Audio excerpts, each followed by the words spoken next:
The Newsday continues here on One News Now. I'm Sean Yao. A majority of PUV drivers and operators are still unable to implement the new fare hike, with most of them still in the application process for a copy of the updated fare matrix. We have Shaila Francisco joining us live from Makati for an update. Hi Shaila, good afternoon. How many drivers and operators have gotten the new fare matrix?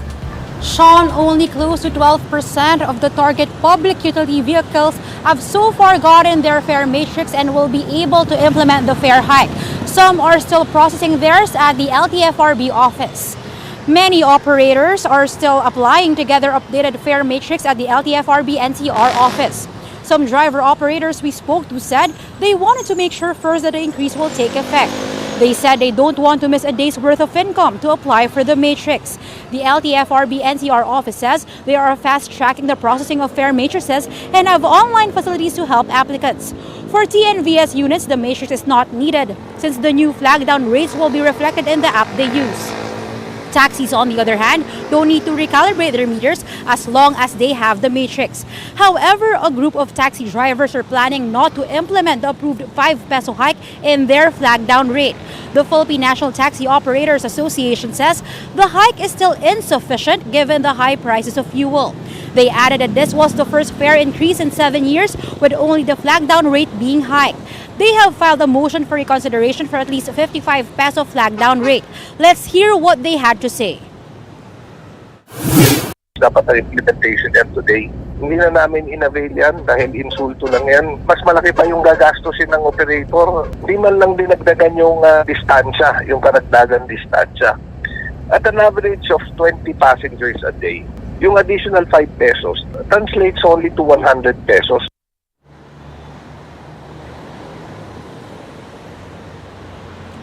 Sean, we are still waiting for the LTFRB's response regarding this, but they already said that this may likely be the last fare hike for jeeps, buses, taxis, and TNVS. Regarding the fare hike request of UV Express units, the agency said they are still waiting for additional documents from the sector. Sean? Thank you so much for that update. Shaila Francisco reporting to us live from Makati. And the Philippine National Police have clarified that the killing of radio broadcaster Percy Lapid was not a result of a road rage incident. In an interview with Radio 5, Las Piñas Police Chief Jaime Santos said the street where Lapid was gunned down is a busy one. The local police chief added that a lawyer and a businessman who witnessed the crime are both ready to give information on the shooting.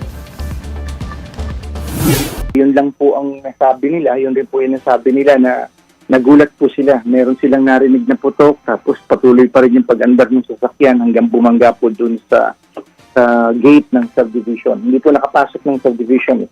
Tapos biglang umalis po tumakas po yung mga motorcycle riding in tandem po ng mga suspects. Meanwhile, the National Union of Journalists of the Philippines, or NUJP, believes that Percy's ambush was related to his work as a radio commentator. They are set to conduct an indignation rally tonight to condemn the shooting.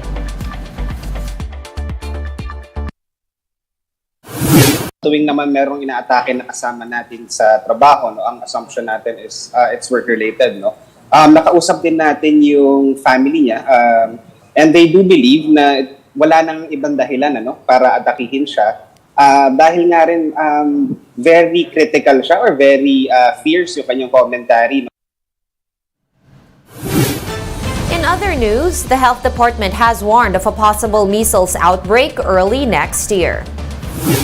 DOH officer in charge, Maria Rosario Vergeres, said almost 3 million children in the country are not yet vaccinated against measles. Vergeres explained that some parents are still hesitant to have their kids vaccinated. COVID-19 restrictions also contributed to the low routine immunization turnout. The agency is planning to ramp up its information drive on pediatric inoculations in the coming months. We'll be back with more stories after this quick break. Keep it here on One News.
watching One News Now. I'm Sean Yao. Central banks around the world are raising interest rates as inflation continues to plague economies. The details in this report from Bloomberg. An interest rate is what it costs to borrow money. It's the amount you're charged to take out a loan. But when we talk about central banks, the concept becomes much more important. It's something that influences all interest rates and, in itself, the global economy. So an interest rate for a central bank, it more or less is the rate that they charge a commercial bank to borrow money. So let's say the Bank of England lowers interest rates. It means all of a sudden it's cheaper for Barclays to borrow money. It's saving there, it passes those savings on to consumers. So all of a sudden it's cheaper for you to take out an auto loan, or your mortgage is now cheaper as well. It encourages people to borrow more money and spend more money, and in turn it stimulates the economy. But let's say the opposite is happening. Prices are too high. Inflation is moving higher as it is now. The Bank of England and other central banks, they'll want to get spending lower so prices stop rising. So they'll hike interest rates. It means borrowing's more expensive, people spend less money, and instead they'll want to save and are rewarded to save more money. The hope is that by doing this, central banks can keep prices and the global economy in check. Let's now take a quick look at today's other top stories. Press Secretary Trixie Cruz Angeles has tendered her resignation, citing health reasons. Rumors of her resignation have been floating since last week, along with speculations of infighting within the executive circle. Her ad interim appointment was also bypassed by the Commission on Appointments. The Energy Regulatory Commission, or ERC, has denied the joint petition of Meralco and San Miguel Energy Corporation for a rate hike. The ERC said both companies should have risk mitigating strategies to ensure their compliance with power supply agreements. Filipino-American fashion designer Arboni Nola, representing the U.S. in the 71st Miss Universe pageant next year. And for more updates, visit News 5, The Philippine Star, and Business World online. Visit our website, onenews.ph, for more in-depth analysis. You can also catch One News on Signal Play. Make a free account now at www.signalplay.com and stream One News live anytime, anywhere. I am Sean Yao. We are One News.